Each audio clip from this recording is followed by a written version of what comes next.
আয়না ঘর নামে পরিচিত শেখ হাসিনার তৈরি টর্চার সেল, এটা যে কতটা ভয়ানক তা জানলে আপনার গায়ের প্রত্যেকটি লোম দাঁড়িয়ে যাবে। শেখ হাসিনা সরকার পতনের পর সম্প্রতি সন্ধান মিলে আয়না ঘর নামের এই গুম ঘর, যেখানে শেখ হাসিনা সরকার মানুষদেরকে ধরে এনে ডিবি হারুনের নির্দেশে মানুষদেরকে বন্দী করে এমন এমন ভয়ানক নির্যাতন এবং টর্চার করে মেরে ফেলতো, যেই লোমহর্ষক বর্ণনা শুনলে আপনার গায়ের প্রত্যেকটি লোম দাঁড়িয়ে যাবে। যদি আপনার পর্যাপ্ত সাহস থাকে তাহলে এই পরবর্তী অংশটুকু দেখুন। আজ জানবো এই আয়না ঘর কতটা ভয়ঙ্কর এবং এই নির্জন গুম ঘরে নিয়ে বন্দীদের সাথে কি কি করা হতো, কাদেরকে ধরে নেওয়া হতো এই আয়না ঘরে এবং লাশ কেন গুম করা হতো, কেনই বা এইসব বন্দীদের কিডনি বের করে বিক্রি করে দেয়া হতো। সমস্ত তথ্য এই ভিডিওটিতে উঠে আসবে। সবকিছু জানতে ভিডিওটি মনোযোগ সহকারে শেষ পর্যন্ত দেখতে থাকুন। ভিডিওটিকে লাইক করে চলুন শুরু করা যাক। দীর্ঘ 15 বছর যাবৎ শেখ হাসিনা ক্ষমতায় থাকাকালীন অবস্থায় এই আয়না ঘরের ভিতরে কোনো ধরনের গণমাধ্যম কর্মীকে প্রবেশ করতে দেয়া হয়নি,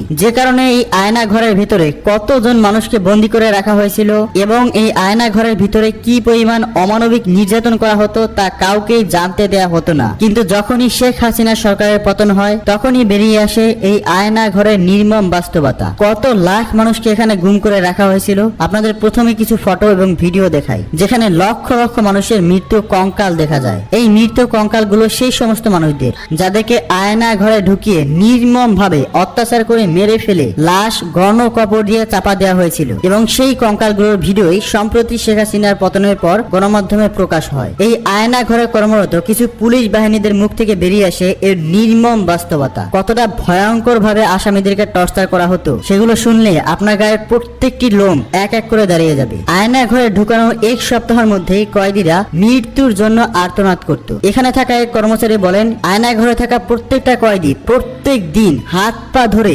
আর্তনাদ করে বলতো, আমাদেরকে এখনই ক্রস ফায়ার করে মেরে ফেলুন, কিন্তু এই আয়না ঘরে আমাদেরকে রেখে শাস্তি দেবেন না। কারণ এখানে কয়েদিদের সাথে এমন এমন টর্চার করা হতো যেগুলো মধ্যযুগের অত্যাচারের থেকেও ভয়ঙ্কর। অত্যন্ত চাপা একটি ছোট্ট রুম, যেটা নোংরা এবং বছরের পর বছরও এই রুম পরিষ্কার পরিচ্ছন্ন করা হতো না। এবং এই রুমের মধ্যে না আছে কোনো ধরনের বিছানা, না রয়েছে কোনো রকম আলো চলাচলের ব্যবস্থা, না আছে কোনো রকম বাতাসের ব্যবস্থা। কয়েদিরা এখানেই খেত, এই ফ্লোরের উপরেই ঘুমাতো এবং জেনে অবাক হবেন কয়েদিদেরকে আলাদা কোনো বাথরুমে যেতে দেওয়া হতো না, সেখানেই বাথরুম করতো। যেখানে গরু ছাগল রাখা হয় একইভাবে তাদেরকে এই টর্চার সেলে রাখা হতো। জেনে আরো অবাক হবেন তাদেরকে মাসে মাত্র একবার গোসল করতে দেওয়া হতো। এমনকি যখন কোনো কয়েদি এই নির্মম টর্চার সহ্য করতে না পেরে কান্না করত, আকুতি মিনতি করত, তখন তাদের শাস্তি আরো বাড়িয়ে দেয়া হতো। তাদেরকে খাবার দেয়া হতো ঠিকই, কিন্তু পানি দেয়া হতো না। পানির পিপাসায় কয়েদিরা এক পর্যায়ে প্রস্রাব করে নিজেদের প্রস্রাবই নিজেরা পান করত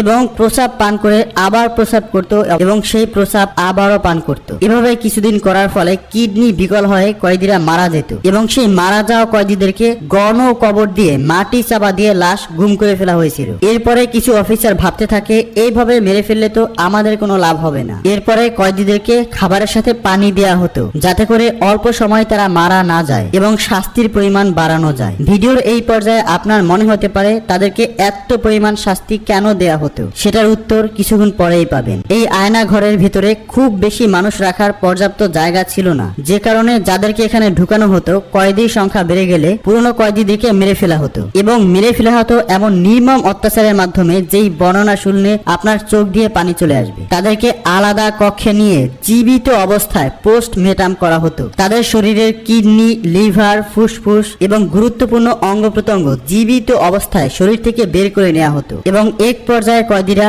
মারা যেত এবং এই অঙ্গ প্রত্যঙ্গ নিয়ে অন্য হসপিটালে বিক্রি করে দেয়া হতো এবং সেই টাকা দিয়ে এখানকার স্টাফদেরকে বেতন দেয়া হতো এবং তারপর এই আয়না ঘরে লুকিয়ে থাকা গোপন কবরস্থানে এই সকল মৃত কয়েদিদেরকে গণহারে চাপা দিয়ে ঢেকে রাখা হতো। এখানে কর্মরত স্টাফ সাংবাদিকদেরকে জানান যে, আমি এই ধরনের নির্মম অত্যাচার দেখে এখান থেকে চাকরি ছেড়ে পালিয়ে যাওয়ার কথা ভেবেছিলাম এবং তারপরে আমি এটাও ভাবি যে যদি আমি এই কথা বলি তাহলে হয়তো এরা আমাকেও মেরে ফেলবে। তার জন্য ভয়ে বাধ্য হয়ে এইখান থেকে চাকরি ছাড়ার কথা তাদেরকে আমি বলিনি। কিন্তু আজ যখন শুনতে পেলাম শেখ হাসিনার পতন হয়েছে, তখন ভাবলাম এটাই সময় এখন আমি সাংবাদিকদের সামনে এই সকল নির্মম বাস্তবতা তুলে ধরবো। আসলে এই স্বৈর শাসক শেখ হাসিনা এই টর্চার সেলের ভেতরে তাদেরকে নিয়ে যেত যারা শেখ হাসিনার বিরোধিতা করত, যারা তার রাজনৈতিক পথের কাঁটা হয়ে দাঁড়াতো। তাদেরকে প্রথমে গ্রেপ্তার করা হতো। পুলিশ বাহিনী দিয়ে গ্রেপ্তার করার পরে ডিবি হারুনের নির্দেশে আসামিদেরকে এই আয়না ঘর নামে পরিচিত টর্চার সেলে নিয়ে দেওয়া হতো। তারপর এই ভয়ঙ্কর